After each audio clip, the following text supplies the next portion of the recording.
আজকে আপনাদের সাথে যেই টপিকটা নিয়ে আলোচনা করব সেই টপিকটা হলো গুচ্ছ ভর্তি পরীক্ষা দেওয়ার পরে অ্যাপ্লাই করার সময় কম মার্কে কিভাবে সাবজেক্ট চয়েস দিলে আপনারা ভালো ভালো সাবজেক্টে ভালো ভালো বিশ্ববিদ্যালয়ে চান্স পাবেন, এটা সম্পর্কে আপনাদের ক্লিয়ার একটা ধারণা দিয়ে দিব।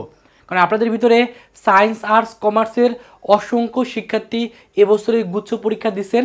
সামনে আপনাকে কিন্তু 19টা বিশ্ববিদ্যালয়ে সঠিকভাবে আবেদন করতে হবে। মনে রাখতে হবে গুচ্ছে চান্স পাওয়ার ক্ষেত্রে সঠিকভাবে সাবজেক্ট চয়েস কিন্তু খুবই খুবই ইম্পর্টেন্ট। কারণ আমার দেখা অসংখ্য স্টুডেন্ট আছে যারা ভালো মার্ক পাওয়ার পরও সঠিকভাবে সাবজেক্ট চয়েস না দেওয়ার কারণে গুচ্ছের 19টা বিশ্ববিদ্যালয়ের কোথাও চান্স পায়নি। এজন্য আজকে আপনাদের আমরা একটা কৌশল শিখাই দিব, যেই কৌশলের মাধ্যমে আপনি কম মার্ক থাকা সত্ত্বেও সঠিকভাবে অ্যাপ্লাই করার মাধ্যমে গুচ্ছে কিন্তু আপনি ভালো সাবজেক্টে ভালো ইউনিভার্সিটিতে চান্স পেতে পারেন। এজন্য যারা আপনারা সায়েন্স আর্টস কমার্সের শিক্ষার্থী আছেন অবশ্যই ভিডিওটা প্রথম থেকে শেষ পর্যন্ত দেখবেন। তো প্রথমে যে বিষয়টা নিয়ে আলোচনা করব যে এবছরে আপনাদের ভিতর থেকে এ ইউনিটে টোটাল চান্স পাবে 8,297 জন শিক্ষার্থী। বি ইউনিট বা মানবিকের টোটাল সিট সংখ্যা যেহেতু 2,761টি আছে, আবার সি ইউনিটের ক্ষেত্রে টোটাল সিট সংখ্যা আছে 2,449টি। এখন প্রশ্ন হলো কত সিরিয়াল পর্যন্ত থাকলে এবছরে চান্স পাওয়ার সম্ভাবনা আছে। তো প্রথমে হলো এ ইউনিটের ক্ষেত্রে যারা 15,000 পর্যন্ত থাকবেন তাদের চান্স পাওয়ার সম্ভাবনা অনেক বেশি। তবে যাদের সিরিয়াল 20,000-এর কাছাকাছি আছে তারাও কিন্তু গুচ্ছের 19টা বিশ্ববিদ্যালয়ে আবেদন করবেন, কারণ আপনাদের একটা ওয়েটিং থেকে হলেও চান্স পাওয়ার একটা আশা রাখতে পারেন। আর বি ইউনিটের ক্ষেত্রে 6,000 আর সি ইউনিটের ক্ষেত্রে 5,500-এর কাছাকাছি যারা আছেন তারা অবশ্যই 19টা বিশ্ববিদ্যালয়ে আবেদন করবেন। আর প্রশ্ন হলো এই আবেদন করার ক্ষেত্রে কোন টেকনিকটা অবলম্বন করা উচিত বা কোন কৌশলে যারা ভালো রেজাল্ট করছেন বা ভালো মার্ক পাইছেন বা যারা কম মার্ক পাইছেন তারা আসলে কীভাবে আবেদন করবেন। আবেদন করার ক্ষেত্রে আবেদনটা মেনলি দুইটা পদ্ধতিতে করা যায়। একটা হলো সাবজেক্ট কেন্দ্রিক বা সাবজেক্টকে প্রায়োরিটি দিয়ে আবেদন, আরটা হলো বিশ্ববিদ্যালয়কে প্রায়োরিটি দিয়ে আবেদন। তো দুইটা কী জিনিস একটু ব্যাখ্যা করি। প্রথম কথা হলো যে সাবজেক্ট কেন্দ্রিক মানে কি, যাতে আপনি যদি ভালো সাবজেক্টে পড়তে চান, আপনার ইউনিভার্সিটির কোনো ম্যাটার না, আপনার যে কোনো ইউনিভার্সিটি যদি ভালো সাবজেক্ট পড়তে চান তাহলে সেক্ষেত্রে আপনি সাবজেক্টকে প্রায়োরিটি দিয়ে আপনি আবেদন করবেন। তাহলে একটা এক্সাম্পল দিয়ে বলি, যারা সাবজেক্টকে প্রায়োরিটি দিয়ে আবেদন করবেন তারা কীভাবে আবেদন করবেন। ধরে নিলাম আপনার ফার্মেসি নিয়ে পড়ার ইচ্ছা, তো বা আপনার সিএসসি নিয়ে পড়ার ইচ্ছা। তো যদি আপনার সিএসসি নিয়ে পড়ার ইচ্ছা থাকে তাহলে আপনি কীভাবে আবেদন করবেন। আপনি আগে দেখবেন যে কোনগুলো জনপ্রিয় ইউনিভার্সিটি, যে জনপ্রিয় ইউনিভার্সিটি আছে সেই জনপ্রিয় ইউনিভার্সিটি সিএসসিগুলোকে আপনি প্রথমে দিবেন। ধরে নিলাম যে আপনার প্রথমে আপনার ইচ্ছা হলো যে আপনি ইসলামিক ইউনিভার্সিটি দিবেন, তাহলে ইসলামিক ইউনিভার্সিটি সিএসসি প্রথমে দিবেন। তারপরে আপনি কী দিবেন, ধরুন আপনার জাস্ট বা যশোর বিজ্ঞান ও প্রযুক্তি বিশ্ববিদ্যালয়ের সিএসসি আপনি দিবেন।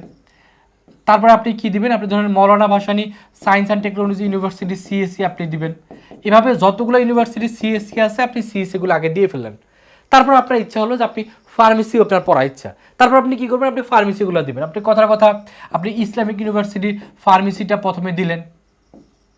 তারপরে আপনি কথার কথা তারপরে আপনি জাস্টের ফার্মেসি আপনি দিলেন। এভাবে আপনাকে সাজাতে হবে, অর্থাৎ আপনি ইউনিভার্সিটিকে প্রায়োরিটি দিয়ে আপনি এভাবে কিন্তু আবেদন করতে পারেন। তবে অবশ্যই আবেদন করার সময় আপনার কাছে যেগুলো জনপ্রিয় বিশ্ববিদ্যালয় মনে হবে সেগুলোকে একটু আগে উপরে দিবেন বা প্রথমে দিবেন, তারপরে কম জনপ্রিয় সাবজেক্টগুলো দিবেন। এটা হলো আপনি সাবজেক্টকে প্রায়োরিটি দিয়ে আপনি এভাবে আবেদন করতে পারেন। তবে এভাবে আবেদন করা সবচেয়ে বেশি বুদ্ধিমানের কাজ, মানে সাবজেক্টকে প্রায়োরিটি দেওয়া। কিন্তু কেউ যদি মনে করে যে না আমি বিশ্ববিদ্যালয় কেন্দ্রিক আবেদন করবো, কারণ অনেক শিক্ষার্থী আছে বিশেষ করে যারা ফিমেল শিক্ষার্থী, অনেকের মানে ফ্যামিলি থেকেই বলে দেয় যে তাকে নির্দিষ্ট একটা ইউনিভার্সিটির বাইরে পড়তে দিবে না, সেক্ষেত্রে তাদের বিশ্ববিদ্যালয় কেন্দ্রিক আবেদন করতে হয়। তো যারা বিশ্ববিদ্যালয় কেন্দ্রিক আবেদন করবেন তাদের ক্ষেত্রে আপনার চিন্তা ভাবনা হলো যে আপনার কথা আপনার বাসা হলো কুষ্টিয়াতে, তো আপনি কুষ্টিয়া ছাড়া আপনাকে অন্য কোথাও পড়াবে না, এরকম যারা আছেন তারা যেটা করবেন কুষ্টিয়া ইউনিভার্সিটির যেগুলো ভালো সাবজেক্ট, অর্থাৎ কুষ্টিয়া ইউনিভার্সিটি ইসলামিক ইউনিভার্সিটিগুলো ভালো সাবজেক্ট সেগুলো প্রথম দিকে যায়। অর্থাৎ প্রথমে আপনি ইসলামিক ইউনিভার্সিটির কথা আপনি যদি লাইফ সায়েন্স অর্থাৎ বায়োলজিক্যাল সাবজেক্টে পড়তে চান আপনি বায়োলজিক্যাল সাবজেক্টের উপরে দিবেন। আপনি আপনি ম্যাথ অ্যান্সার করছেন, সেক্ষেত্রে আপনার ইচ্ছা হলো যে আপনার আপনি ম্যাথ রিলেটেড বা ইঞ্জিনিয়ারিং সাবজেক্টগুলো আগে দেবেন, তাহলে সেক্ষেত্রে প্রথমে দেবেন হলো ইসলামিক ইউনিভার্সিটি সিএসসি, আপনি আগে দিলেন। তারপর আপনি ইসলামিক ইউনিভার্সিটির আপনি আইসিটা তারপরে দিলেন। তারপর ইসলামিক ইউনিভার্সিটির আপনি ত্রিপলি দিলেন। এইভাবে আপনাকে সাজাতে হবে। অর্থাৎ যেগুলো ভালো সাবজেক্ট সেগুলো উপর দিকে দিবেন। আর আপনি চাইলে এর ভিতরেও আপনি চাইলে ফার্মেসিতেও দিতে পারেন। আপনার যদি মনে হয় যে ঠিক আছে আমি যদি সিএসসি না পাই আমি ফার্মেসিতে পড়বো, তাহলে আপনি এর মাঝখানে আপনি চাইলে ইসলামিক ইউনিভার্সিটির ফার্মেসিটা ওইভাবে আপনি অ্যাড করতে পারেন। অর্থাৎ আপনি এইভাবে আপনি জাস্ট ইউনিভার্সিটিকে প্রায়োরিটি দিয়ে আপনি প্রথমে ইসলামিক ইউনিভার্সিটি আবেদন করলেন, তারপর আপনার পড়ার ইচ্ছা যে আপনার বাসা যেহেতু যশোরের আশেপাশে আপনি যশোরেও পড়তে চান, তাহলে আপনি যশোরের যে ভালো সাবজেক্ট সেগুলো আপনি দেবেন। কথা জাস্টের আপনি সিএসসি দিলেন, তারপর আপনি জাস্টের আপনি কি দিলেন না, জাস্টের আপনি ফার্মেসি দিলেন, এভাবে জাস্টের ভালো সাবজেক্টগুলো আপনি দিবেন। তারপরে আপনার কথা অন্য ইউনিভার্সিটি, অর্থাৎ এইভাবে আপনি আবেদন করতে পারেন। অর্থাৎ যদি আপনি বিশ্ববিদ্যালয় প্রায়োরিটি থাকে আপনি বিশ্ববিদ্যালয় কেন্দ্রিক আবেদন করবেন, আর আপনার যদি সাবজেক্ট প্রায়োরিটি থাকে আপনি সাবজেক্ট প্রায়োরিটি দিয়ে এইভাবে আবেদন করবেন। তারপরে যেটা মাথায় রাখবেন সেটা হলো ভালো সাবজেক্টগুলো অবশ্যই প্রথমে দিবেন, তারপরে কম জনপ্রিয় সাবজেক্টগুলো দিবেন। অর্থাৎ প্রথমে যেগুলো ভালো সাবজেক্ট বা যেগুলো টপ সাবজেক্ট সাধারণত সেগুলোকে উপর দিকে দিবেন, আর যেগুলো একটু কম জনপ্রিয় সাবজেক্ট সেগুলো অবশ্যই নিচের দিকে দিবেন, এবং সবগুলো সাবজেক্টই দেওয়ার চেষ্টা করবেন। অর্থাৎ তারপরে হলো সবগুলো সাবজেক্ট বলতে কি, যে অনেকে যেটা মনে করে যে আমার সাবজেক্ট আমি জাস্ট ভালো সাবজেক্টগুলো দিব, কম জনপ্রিয় সাবজেক্টগুলো দিব না, ব্যাপারটা এরকম না। আপনার উচিত হলো যে ভালো সাবজেক্টগুলো সবগুলো দেওয়ার পর নিজের দিকে অন্তত কম জনপ্রিয় সাবজেক্টগুলো দিয়ে রাখা, কারণ আপনার কার কোথায় চান্স হবে এটা কিন্তু আসলে এখনই বলা পসিবল না। আপনার যদি কম জনপ্রিয় সাবজেক্টগুলো একবারে নিচের দিকে দেন, আপনার যদি ভালো সাবজেক্টে চান্স পাওয়ার মতো আপনার যদি মার্ক না থাকে, আপনি কম জনপ্রিয় সাবজেক্টে চান্স পেয়ে গেলেন, চান্স পাওয়ার পরে মাইগ্রেশন অপশনটা চালু রাখার সুযোগ থাকবে। মাইগ্রেশন অন রাখলে অটোমেটিকলি আস্তে আস্তে মাইগ্রেশন হতে আপনার ভালো সাবজেক্ট আসার সম্ভাবনা আছে। বাট আপনি যদি কম জনপ্রিয় সাবজেক্টগুলো না দেন, তাহলে সেক্ষেত্রে কোনো কারণে যদি আপনার সাবজেক্ট মানে আপনার চান্স না হয়, তাহলে আপনার একবার চান্সই হবে না। এর জন্য উচিত হলো ভালো সাবজেক্টগুলো প্রথম দিকে দিয়ে নিচের দিকে অন্তত কম জনপ্রিয় সাবজেক্টগুলো অ্যাড করে রাখা, কারণ মাইগ্রেশনের মাধ্যমে উপর দিকে আসবে কিন্তু সবসময়। আর অবশ্যই বেশি বিশ্ববিদ্যালয়ে আবেদন করবেন, কারণ অনেকে দেখা যায় যে একটা বা দুইটা ইউনিভার্সিটি আবেদন করে আর আবেদন করে না। এটা একটা ভুল সিদ্ধান্ত, কারণ আপনার মার্ক যদি কম থাকে আপনার উচিত হলো যত বেশি আবেদন করা, কারণ হয়তো আবেদন করতে আপনাকে 500 টাকা করে বেশি লাগবে, তবে আমি মনে করি 2-3 হাজার টাকা আবেদনে খরচ করলে আমি মনে করি আহামরি আপনাদের তেমন বড় ক্ষতি হবে না। কারণ আপনার যদি চান্স না হয় তাহলে যে ক্ষতি হবে তার থেকে অন্তত কয়েকটা বিশ্ববিদ্যালয়ে বেশি আবেদন করে রাখাটাই সবচেয়ে বেশি বুদ্ধিমানের কাজ হবে। এই জন্য যে যত বিশ্ববিদ্যালয়ে আবেদন করবেন তত বেশি ভালো হবে। তবে আমি যেটা মনে করি যাদের মার্ক কম তাদের অবশ্যই উচিত হলো 8 থেকে অন্তত 9টা ইউনিভার্সিটিতে অবশ্যই আবেদন করা। আর যেই বিশ্ববিদ্যালয়তে আসন সংখ্যা বেশি অবশ্যই উচিত হলো সেই বিশ্ববিদ্যালয়তে অবশ্যই আবেদন করা। কারণ অনেকে দেখা যায় যে জাস্ট কম জনপ্রিয় সাবজেক্ট বা নতুন বিশ্ববিদ্যালয়গুলোতে আবেদন করে। মনে রাখতে হবে নতুন বিশ্ববিদ্যালয়গুলোতে কিন্তু আসন সংখ্যা অনেক কম। এই জন্য শুধুমাত্র কম মানে জনপ্রিয় ইউনিভার্সিটি বা নতুন ইউনিভার্সিটিতে আবেদন করলে অনেক সময় কম আসন থাকার কারণে চান্সই হয় না। এই জন্য আপনাকে মিড রেঞ্জের ইউনিভার্সিটি বা কম জনপ্রিয় ইউনিভার্সিটিতে অবশ্যই আবেদন করতে হবে, পাশাপাশি যেই বিশ্ববিদ্যালয়গুলোতে আসন সংখ্যা বেশি সেগুলোতে কিন্তু অবশ্যই আপনাকে আবেদন করতে হবে।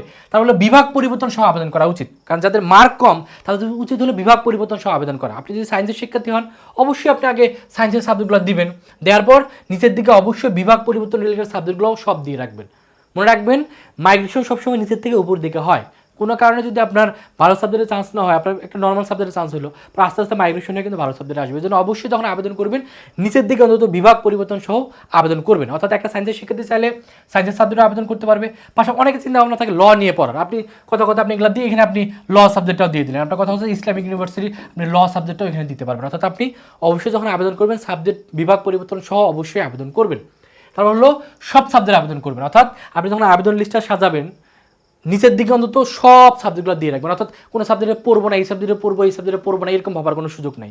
আপনার যদি এমন হয় যে আপনি একটা সাবজেক্টে চান্স পেলে আপনি ওই সাবজেক্টে পড়বেন, আপনি মাইগ্রেশন অন রাখবেন, আস্তে উপর দিকে সাবজেক্ট আসবে। এর জন্য চেষ্টা করবেন অন্তত নিচের দিকে সব সাবজেক্টগুলো অ্যাড করে রাখা।